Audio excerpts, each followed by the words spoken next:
9429번님의 유한 양행입니다. 66,300원에 10% 비중인데요. 추가 매수를 좀 해도 괜찮을까요? 만약에 괜찮다고 한다면 얼마에 추가 매수하면 좋을까요? 도와주세요 라고 해주셨는데 알겠습니다. 지금 유한양행 같은 종목은 63,300원에 오늘 종가 거래를 마쳤습니다. 종목간이 꽤 그래도 지금 손실이 있는 종목이기는 한데 이런 생각 들어요. 추가 매수를 한 다음에 평단가까지 조금 낮출 수도 있을 것 같은데 언제 하는 게 타이밍이 베스트입니까?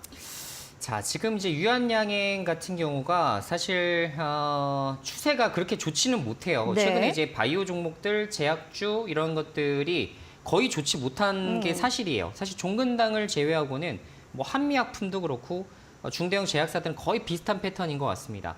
반면에 이제 바이오테크라고 할 수 있는 기업들은 그래도 주가 상황이 1월 달에 JP모건 때문에 상당히 좀 좋았었죠. 자, 그리고서 지금 좀 눌림목 구간을 좀 가고 있는데 자, 결론적으로 이렇게 등치가 큰 유한양행과 같은 회사가 가치가 지금보다도 훨씬 더 높게 평가를 받기 위해서는 신성장 동력 혹은 이게 모멘텀 같은 것들이 좀 필요하다라고 말씀드릴 수 있을 것 같은데 자, 지금 실적적인 이슈로 봤을 때에는 지금 이제 증권가에서도 같은 부분들을 좀 보고 있는 것으로 좀 추론이 되는데요.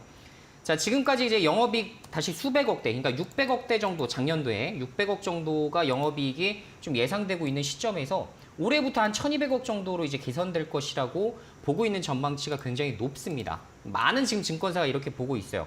자, 이에 대한 부분 중에 하나가 이제 유한화학이 지금 증설에 작년도 3분기에 이제 성공을 했기 때문에 자, 이 부분이 이제 제대로 이제 공장이 돌아가기 시작하는 시점 대략 한 2분기부터는 이제 정상적으로 이제 수율까지도 맞춰볼 수가 있겠죠.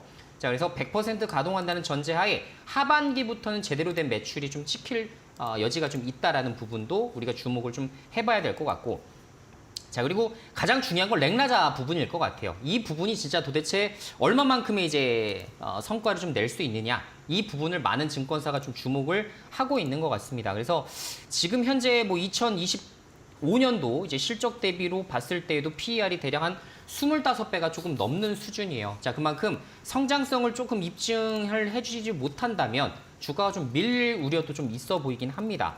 자, 그리고 지금 이제 주봉상 차트를 좀 우리가 본다 하더라도 사실 예전에 이제 8만 원대까지 가장 기대감이 컸을 때죠. 작년도 10월 달 정도인데 작년도 10월 달에 8만 선 간 이후에 모멘텀이 또 없어지다 보니까 어떻게 돼요? 실망 매물 쏟아지죠. 그러면서 주가가 5만 원대까지 갔었어요. 정말 크게 밀렸었죠.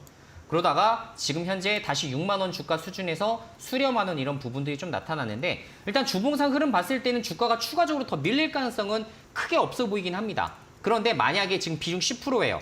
말씀드린 대로 개인 투자자들의 최대 비중은 20%, 한 종목은 20% 안에서만 진행해라 라고 제가 권고드리고 있죠. 제 방송 보신 분은 이제 이거 외우셔야 됩니다. 자, 그러면 지금 이렇게 생각해 볼 수 있을 것 같아요. 저라면 만약에 지금 66,000원이라서 10% 밀렸으니까 내가 불안하니까 평단가 낮춰야지 라는 생각보다는 내가 만약에 시장에 대한 폭락이 추가적으로 더 나온다 하더라도 여기에 해당돼서 내가 안전마진을 확보할 수 있는 그런 구간에서 매수하는 게 좋지 않을까. 그러면 저는 어디까지 열어보냐면 대략 5만 선까지 열어놔요. 그러니까 되게 크게 봅니다. 전 최근에 그 매수할 때 저도 매수했다가 바로 콕 물려버리는 경우가 많이 발생해요. 왜? 시장 상황이 그렇잖아요. 그죠? 지금 반도체 말고 뭐 AI 아이템만 딱 잡았는데 다음날 8%씩 빠지는 이런 상황들이 많이 발생합니다. 그러면 추가 매수 시점에 대해서 그 어떤 때보다도 우리는 더 보수적으로 임해야 되는 시기인 거죠. 이해되시죠?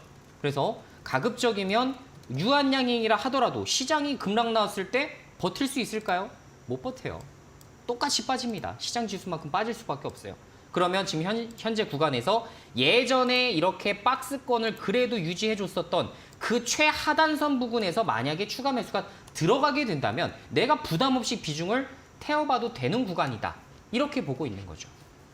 그래서 기업 가치상으로 문제가 없지만 렉나자 부분이 진짜 연말에 어떻게 발표될지 저도 모르겠어요. 이것을 뭐 100% 전문가들도 예측하기 굉장히 어려운 이슈이긴 합니다. 그렇기 때문에 가급적이면 추가 매수 시점은 5만 선까지 조금 더 열어두고 보시면 그래도 안전하게 비중 20%를 채울 수 있지 않을까라는 생각이 되고요. 목표 주가를 조금 말씀을 좀 드려보자면 단기적으로는 대략 한 7만 2천 선까지 보셔도 괜찮을 것 같고 만약에 중장기로 이렇게 5만 원 선에서 추가적으로 이제 비중을 더 태우게 되실 경우에도 대략 한 7만 5천 선까지 내다보시면 그래도 성장성까지 입증받은 PER 수준이 아닐까 이렇게 의견 드리도록 할게요.